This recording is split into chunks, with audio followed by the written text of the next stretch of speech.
네, 김성환입니다. 우선 후보자 지명 축하드립니다. 인사청문회의 특성상 장관이 도덕적으로 장관 후보자로서의 적정한가, 또 장관으로서의 자질과 전문성을 충분히 갖추고 있는가를 검증해야 될 텐데, 우선 도덕성과 관련해서 여러 가지 자료를 아직 제출하고 있지 않아서 전체를 다 확인하기는 어렵습니다만 현재 제출한 자료만으로도 꽤 큰 흠결이 있어 보입니다. 아까 답변 과정에서 재산이 많아서 매우 조심했다. 그리고 공직자 기간 동안에 재산 공개를 통해서 충실하게 했다. 그렇게 말씀하셨죠? 네. 자료 띄워보시면 후보자께서 부모를 모두 독립생계 유지라고 하면서 계속 재산 신고를 하지 않아 왔습니다. 맞죠? 네, 맞습니다. 네. 그런데 수출입은행장이 되시는 기간 동안에는 그 독립생계라고 해서 계속 고직업을 하셨던 어머니를 부양가족으로 등록해서 기본공제와 추가소득공제를 받았더군요. 사실인가요? 네, 맞습니다. 왜 그랬습니까? 제가 종합소득 신고를 하는 과정에서 세무사가 제가 생계비를 지원을 하고 있고 그러면 장남이기 때문에 어머니가 소득공제가 되니까 그렇게 신고하겠다. 세법상 문제가 없다. 그래서 뭐 세무사가 그렇게 안내를 해서 그렇게 했는데 이 과정에서 청문회 준비 과정에서 저희가 고직거부한 거하고 상충될 수 있다라는 그런 지적이 있어서 그래서 수정 신고를 해서 다시 그 차액을 납부를 했습니다. 제가 미처 세무사 그 안내를 받아서 종합소득 신고하는 기간 동안에 그렇게 신고된 점에 대해서는 송구하게 생각합니다. 그래서 지금 장관 후보자 스스로 고백하셨던 대로 공직자 시절에는 독립생계 유지라는 이름으로 고직거부를 하셨다가 수출입은행장 되면서 조금 느슨해져서 탈세하셨다 이거죠? 글쎄 자세한 세법 내용은 세무사가 그렇게 안내를 해서 그렇게 됐는데 제가 미처 자세하게 챙겨보지 못했던 점이 있었던 것 같습니다. 국민들께 사과하셔야겠죠? 뭐 송구스럽다는 말씀을 드렸습니다.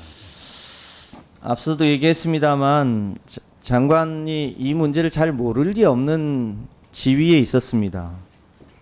자료 맨 뒤에 보시면 후보자가 청주 세무서에서도 근무하셨고 세무공무원 교육원에서도 계셨고 서울지방국세청 총무과에도 근무했고 재정경제원의 회계총괄도 하셨던 분이 그것을 몰랐다? 이건 말이 안 되지 않습니까? 그리고요. 그 과정을 보니까 이게 3년만 해당되는 게 아닌 것 같습니다. 중간에 보시면 2018년부터 22년 5개년 동안 총 629만 원, 630만 원 정도를 탈세해서 수정 신고했다고 돼 있는데 맞죠? 네, 그렇습니다. 네. 그런데 이 기간은 후보자가 고직거부한 기간하고 잘 맞지 않습니다.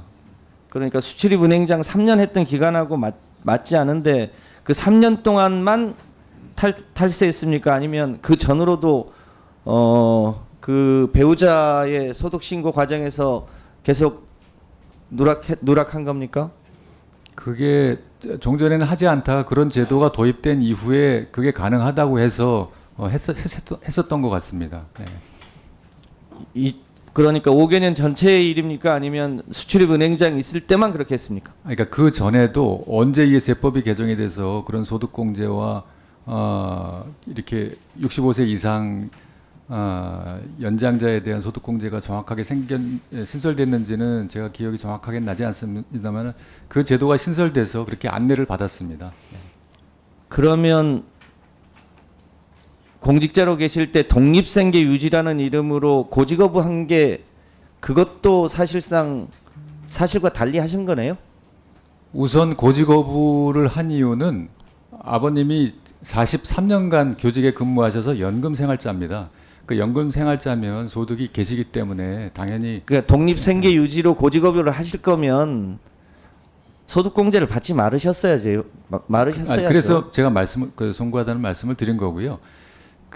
제가 고지고부한 이유는 이분들이 돈이 많고 그러는 게 아니고 이제 90세가 이제 되셨습니다. 그분들한테 이런 소득을 알겠습니다. 띠라 하기가 어려워서. 알겠습니다. 예.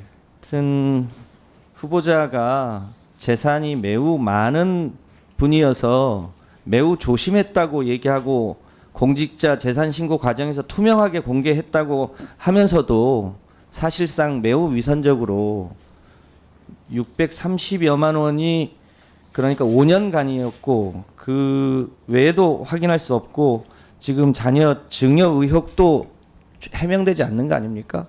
그런 것으로 봤을 때 후보자가 도덕적으로 과연 장관직을 맡는 게 맞나? 이 부분에 대해서 근본적인 회의를 가질 수밖에 없는 첫 번째 사례입니다. 이 부분에 대해서 다시 한번 국민들에게 탈세를 한 것에 대한 사과를 명확하게 하시기 바랍니다. 증여와 관련해서는 재산 신고한 내용으로도 소득 소명이 된다고 그 문제는 저는 별건이고 생각합니다. 네. 제가 질의한 건과 관련해서 아까 말씀드렸습니다. 제가 그거를 수정 신고했고 그거는 송구하다고 말씀을 드렸습니다. 네. 탈세한 것을 인정하시는 거죠?